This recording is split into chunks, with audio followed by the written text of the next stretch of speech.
All right, everybody. Hi, this is Chris Hale. I'm the CEO of GI Jobs, and I am super pleased to welcome you to our Success After Service series, our influencer series. That precedes our virtual job fairs that we hold monthly. Y'all are getting ready to jump into our virtual job fairs and get after your career transition out of the military. And we like to bring on really inspiring people here to encourage you to take a very active role in that job fair. Get out there and talk to people, and anything is possible kind of a thing. So we are super pleased to have a very special guest with us here this morning, retired Navy Chief Grant Khanbalinov. And I think I'm just going to go with Grant K from now on, because I'm just not very good at. That's fine. Is that all right? But Yeah, that's fine. it's very good to have you join us here today, and let's just jump into it. So, tell us about, I think you're very well known these days for your following on TikTok. So why don't we start there with the work that you're doing there and how that all started? Yeah. Thanks for having me on here. That was a big hype up. I hope I could live up to it. It started one of my positions that I was in the Navy. I was actually the national social media trainer.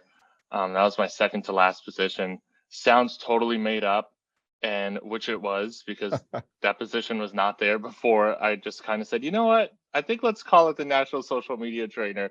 And I kind of just made it. And my job was to study all the social media platforms, train our sailors primarily on recruiting duty, how to use them, how to find applicants, really just train them like recruiters use social media in the civilian world. And while I was at that command, at Navy Recruiting Command, TikTok came out, and it was my job to go in there, see how we could implement it into recruiting duty.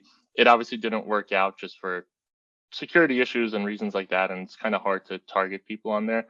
But I started using it personally, and from there just started to take off. Yeah, that's really cool. So and you were doing this back in the day when it was sort of, the military probably wasn't viewing social media. They were still trying to figure out what role they wanted to play in social media, right? And probably a balance between security, but also knowing that they could influence young people, especially in a recruiting capacity. Tell me about the policy directives from, big Navy versus the tip of the tip of the spear, social media stuff that was bound to happen, that balance. To me, it was almost a shock. It started at Navy Recruiting Station Tom's River, where I was recruiting, and then moved up to LPO. And when Recruiting Command came down, they're like, "This is amazing what you guys are doing. Like, how are you so innovative?" I was like, "This is really nothing new, but sure, like let's roll with it and get you guys going." So there was very little policy. There was general guidelines like no posting PII, and whatever you say on social media can be held against you. So there were guidelines, but there were no guardrails, or there was really nothing guiding our sailors and our recruiters to show them exactly what to do on social media. Hmm. Tell us about what you're doing now. Well, let's back up a little bit, actually. So where are you originally from, and what what prompted you to want to join the Navy? Sure. So originally, I'm from Kazakhstan, which was the Soviet Union when we left. My family immigrated to the United States strictly for the blue jeans. It was very difficult to find in Russia. Um, no, so we moved here in 1993. I grew up in Staten Island, and when I was 17 years old, I was like, you know what? I don't even know how to do my own laundry. I don't want to go to college. I don't want to go to community college, which was just like the 13th grade. And I took my mom and I said, I'm gonna join whatever branch has their door open. And all of them had their doors locked. And as we were Hmm. leaving, my mom's like, "That's a sign. You're not joining. That you're not going to war. There was no war going on." She was like, "You're not leaving." The Navy recruiters opened up their door, and I was like, "All right, let's go. There's the sign." Very nice. And so from Staten Island, probably few people, there's a Navy Lodge on Staten Island, right? There's an old, Yeah. I think it used to be an old military base, and now I think it's part of the Department of the Interior. Hmm. Right there near the Verrazano Narrows Bridge. I've actually stayed at that Navy Lodge. Pretty neat place. Yeah. I want to say it's Fort Wadsworth. That's Is it right. Fort Wadsworth or Fort Hamilton? One of those. Yeah, that's right. Yeah. And yeah, most people were like, what the heck is that? But it's actually a Mhm. pretty cool place to stay. You take the Staten Island ferry into the city and you're right there. It's pretty cool. So good. So you joined the Navy, and you joined the Navy. What was your rate? What was your job when in your first several years? So I joined as an electrician. I didn't even know what a screwdriver looked like. They're just like, hey, you're not a citizen of the United States. You don't have a driver's license. Here's three jobs: electrician, corpsman, and GSE. I knew nothing about electricity. I did not want to be a corpsman. So I was like, all right, well, I didn't know anything about electricity and mechanics. So I was like, I might as well pick one that I could learn. So I chose electrician. From there, I did my school. I reported to my first ship, which was FFG 58 out of Mayport, Florida, Salem B. Roberts. I did a few years on there. Left, did a small tour with a CNO, kind of like priority billet, where I got to go out and translate and do a bunch of cool things like that. Reported to LHA 5, which was the USS Peleliu. From there, went to NRD Philadelphia, Navy Recruiting Command, and then my final billet in the Navy was in DC at the Pentagon with Chinfo. Nice, nice. And did you go down, were you one of the recruiters of the year when they had that program going on? I tried. I got very close. I got runner up a few times, but in the words of Ricky Bobby, if you're not first or last, um, I just kept getting runner up over and over again. But I did cross rate to career counselor Mm, after my first recruiting tour, so I kind of left a electrician rate. yeah. And I think when I was in the Navy, they were a CRF, career recruiting Hmm. force. So, yeah, same thing. Good stuff. Yep. Um, cool. So then when you transitioned out of the Navy, which I think was a year or two ago, 2021, Yeah. I believe. Yeah. Um, tell us about, your transition, and where you landed and ultimately what you're doing now. Yeah. So my transition was tough. So I got sick while I was in the military. I was diagnosed with Crohn's disease, and the doctors immediately told me like, "Hey, what's on policy means that you have to have a med board. You're non-deployable, and with the current SecDef's memo, everyone needs to be deployable, and you're most likely going to get discharged." And then everything went quiet. Mm, No med board was initiated. Everything stayed quiet. I was like, "Okay, I'm safe. I'm coming up to 13 years. I just re-enlisted. I'm going to make it to retirement." And I went in for my PHA, and they're like, "Hey, do you have anything wrong with you?" And I said, "Yes, I have Crohn's disease." They triggered the med board right there on the spot. oh my. Yeah, so med board kicked off. I started going to all of my appointments. This was around October of 2021. By February of 2020, sorry, this was October of 2020. By February of 2021, I already had the decision that I was found unfit and that I was going to be getting out within the next few months, which, you never really expect to be out of the Navy within 6 months. Yeah. Um, and once that happened, I really started to crank down on my college degree. I already had my bachelor's, but I started doubling and tripling classes to finish up my master's while I was on active duty. So I finished that up, and my first job out of the military was working at an advertising agency. It Hmm. was with VML Y&R, where I ran social media for Mazda North America. And that was just probably not the best job for me as soon as I got out, because you have that military mindset. You have those values that were just kind of like, you know, that you grew up with for 13 years, and then all of a sudden you're running social for a major auto manufacturer for Yeah. all of North America. And it was a big transition, and I had to talk to HR a few times because there are some things that you can't say during meetings that you could say in the military. So it was a big learning process, and that job just didn't work out. I just couldn't find my place there, and I left, and I was unemployed for 2 months. So first, let me ask you, let me ask you, how do you land a job like that?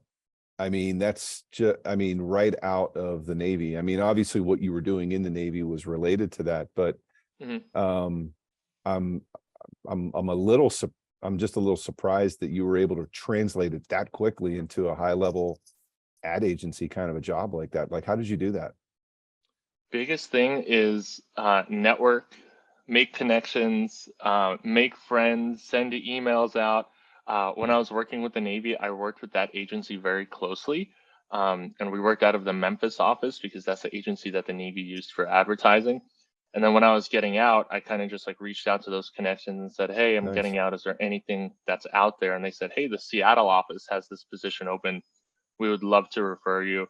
So they gave me a referral, and then from there, they were pretty much hands off. And I just went through the interview process and wrote up plans for them, and was lucky enough to get the job. Yeah. So yeah, no, so yeah, back to your story. So you left there. Yeah, Um, I left there. I was unemployed for 2 months, and I will say that if you're a transitioning service member or a veteran, you can afford yourself to be unemployed for even if it's 2 weeks or 3 weeks.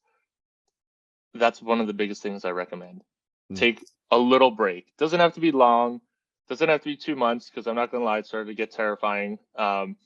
But take a little break, just decompress. You just went through like this massive transition, so you need that kind of like mental mm. break. But I did end up finding a job at a nonprofit called the National Minority Quality Forum, and that's what I ran social media for them for a little over a year, and then I was able to find myself at Amazon. Nice. And so, and you're at Amazon now. What are you doing for Amazon? And when did you join them? So I'm coming up to a year on Amazon, which in Amazon's world, that doesn't matter because every day is day one at Amazon. Right. I compare it to recruiting to where it's 36 1 month tours in recruiting. Every day is day one at Amazon. You're always doing something new. I started doing social media for Amazon Care, which was part of their healthcare efforts. Then I moved to social media for Amazon Clinic, and now I am a senior marketing manager for Amazon Clinic and helping them with different healthcare efforts. Yeah, that's awesome. That's cool stuff. I have to ask, Sean Kelly, former Amazon senior guy, HR side, is a he's also a huge proponent of the Crohn's and Colitis Foundation. Do you know Sean? Do you know of that name at all? No, no, which is we have a lot of similarities there, but no, I actually haven't heard of them. Yeah, I'll have to introduce you guys. You need to know him. He's a really great guy and a huge veteran advocate. So yeah. No, good stuff. So culturally, tell me about the mindset, the culture differences. What we hear from veterans all the time is, it's replacing that camaraderie, that esprit de corps that we had in the military. It's the culture is so different on the outside as it is when we're institutionalized on the inside, right? And so many veterans I talk to really long for going back into that world, culturally. Obviously, military service has its challenges, and everybody gets out at some point. But Mhm. that feeling of brotherhood and sisterhood is just really hard to replace. Are those? Tell us about you and your journey path out of the military from an emotional perspective. Yeah, I mean, I will say that it is extremely different. Unless you find yourself working at a place that is very, very veteran heavy, which Amazon is. It has an amazing veteran community, and affinity group, but nothing will ever compare to the brothers and sisters that you had in the military. And I've spoken about this on LinkedIn and I've spoken about it on Instagram. And someone commented on one of my posts that said, "I miss the clowns, but not the circus." And I was like, that is probably the most accurate thing that anyone could have ever said. Um, it's difficult, and the best way that I would tell people to deal with it is still talk to your fellow, shipmates, your fellow soldiers, your battle buddies, whoever. Reach out to them and continue to chat with them and have FaceTime calls and meet up with them when you can. because not only will they appreciate it and to learn everything that you have now learned as a civilian, but it'll also help you kind of like get back into it and realize some of the things that you don't miss and realize some of the things that you do. And I'll just say, kind of like mentally and with mental health, again, I just posted about this recently, is that mental health is very difficult in the military and it's very tough. In the civilian world, it gets better, but now you're facing new challenges. And let's say you were nervous or you didn't want to go seek help while you're in the military for whatever reason it was. The civilian time, that's the time to rebuild and time to kind of like go out there and talk to a provider and, just really start to, heal yourself. Yeah. Yeah. No, good advice, man. So that leads us to your TikTok platform. You've got, holy cow, an amazing following, 3 million plus followers Mhm. on TikTok. That's unbelievable. And your platform is mental health and veteran advocacy kinds of issues, right? Yeah. Go ahead. Yeah. Oh, sorry, go ahead. Tell us about your platform there. Yeah, so it's a little bit of everything. We started to see a lot of success and a lot of people were invested into our family. So a lot of the content that we were making was very family friendly content. It was our kids, it was, my wife and I, and we would also bring up mental health and veteran issues both on Instagram and on TikTok. And then last year something just kind of like came to me and I was like, why, like, kids shouldn't be on social media. It was like I've heard of people having like epiphanies and like these eye-opening moments. Never thought it was real. And then one night while I was playing Call of Duty, I was like, "What am I doing? Why am I putting out my kids on social media and making videos of them and taking away from their like regular kid developing lives?" Yeah. So we totally stopped immediately overnight putting any videos of our children on social media and just strictly transitioned it to my wife and I. And doing so through TikTok, I was able to connect and talk about resources about mental health and talk about things that veterans and active duty service members have available to them. And prior to that, we led a very heavy kind of like mental health and suicide awareness slash prevention program strictly on social media. Wow. That is awesome, man. Changing lives. I mean, the numbers, we all see the numbers, 22 a day. And yeah, you're doing your part to remedy that, man. Congrats. And thank you for all the things that you do there. Yeah, thank you. What do you, how do you get to 3 million followers? I mean, that's more than the population of a lot of countries. So like, seriously, how do you, like, what's the secret to your success there in your message? uh, yeah, I would just consistency is a big one. Just be consistent, find something that can align to other people, find your niche or your niche or however someone says it. I hear it differently all the time.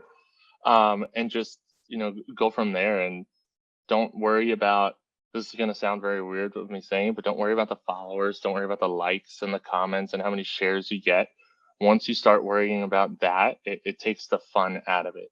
Mm. Just do it for you and do it for, do what makes you happy. And then whatever comes from there is, you kind of take. Yeah, well, thank you for using the influencer, network and the platform and the followership that you've got for such good causes. It's really great.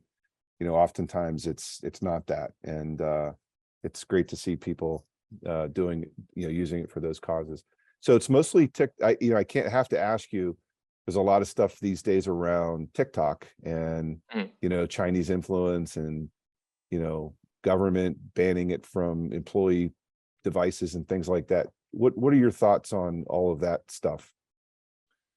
Um, so my thoughts on TikTok is it is very toxic. Um, to me, TikTok is honestly, once you start scrolling, once you go down the rabbit hole, we, us as consumers, we have no control of what we see on that platform. and what we see is something completely different than what China sees, and what our kids see on TikTok is completely different from what users overseas, you know, see. I don't want to say it too much, but I had to. So I don't know. I think that the government is moving in the right step by banning it off of some phones. And, I think that there has to be limits on some things that our children see and some things that our service members have access to, because it is a tool. Even though like we have all these followers on there, it is a tool that other governments and other countries can Hmm. use to, get information on you. And you guys are, that's fascinating. So, I mean, your idea, you've also got a following on Instagram and other. So what is your, what are your sort of your numbers there, and where's your emphasis these days? Is it more on some of the other platforms, or still a lot of TikTok? So I kind of split it up on TikTok. I try to keep it sometimes light. I do make videos about mental health and veterans and things of that nature on there. A lot of it I do on Instagram and Facebook. I have two accounts. Not the largest. On one I have a little over 10,000, and on the other a little over 28,000. And that's where I talk a lot to service members and a lot to veterans, for a few reasons. Just because one, that's something that they could access while they're deployed. Mm. So let's say they're in the middle of the ocean, they, at least I don't think they could watch TikTok, just because like of bandwidth issues and stuff. But they can most of the time get on Instagram and get on Facebook and see some of the things that I post. Sorry if you could hear my dog downstairs. Hey, it's Um, 2023. That's the norm. No, don't worry about it. yeah. But yeah, so mostly for veterans and service members, I focus on Instagram and Facebook, and TikTok. I try to keep it a little bit lighter. Yeah. Well, good. Give us some, tell us how folks can follow you if they're not already. Give us some of the information it put out. Yeah, so I mean, you can follow myself on Instagram. My Instagram handle is at NCCKHAN. It was my work Instagram, and after they verified me, I can no longer change my name. So now I have my work title just following me around, and I Say have to that, explain. say that one more time in case somebody missed it. Sure. So it's N like November, CCKHAN like November. Got it. Um, yeah, that's on Instagram, and on Facebook it's just my first and last name. I try to keep all of my DMs open. My phone number is all over the internet. It's all over Reddit. I have people texting me and calling me that I don't even know who they are, but I'll talk to them and I'll kind of guide them through, no matter if they just have transition questions or if they're having some sort of mental health emergency. Yeah. Well, thank you for taking our call, and thank you for joining us here today. And what a cool journey. What an amazing following you've got, and really appreciate you sharing that with us here today. And congratulations on your transition. It sounds like you're off to a great start, some great experience, and hopefully a very long and fruitful career in the private sector. And now with Amazon, great company. So congratulations on all that. Thank you so much for joining us, Grant. Absolutely, thank you. And I just wanted to say that like I'm always very hesitant about like veteran groups, and I'm very open about it on LinkedIn. But GI Jobs is one of those that when you guys reached out, I was like, okay, I will talk to them. A lot of others, I'm like, they're just trying to exploit service members. But GI Jobs, I know personally that it's you guys are actually here to help. Yeah, we've been doing it a long time, man. 21 years, I think, at this point. And we've been advocates for civilian employment for veterans, on employment, education, and entrepreneurship issues for a really, really long time. So super proud of our team and the work that we do, and I appreciate you recognizing that, no doubt. But yeah, great to have you. Thank you so much for joining, and for everybody who is attending the job fair today. Thank you for coming, and we certainly encourage you to get out, shake a lot of hands, kiss a lot of babies, talk to a lot of people, learn a lot of stuff. Take a few weeks, take Grant's advice, take a few weeks of unemployment and leave, and just decompress and unwind and get ready for that next journey path. There will be challenges that lie ahead, no doubt. But there will be a lot of opportunity, and look at it as the next phase in your life. You're really going to enjoy it. Thank you for joining us today. Thanks again, Grant. Take care, everybody. Bye. Bye. Thank you.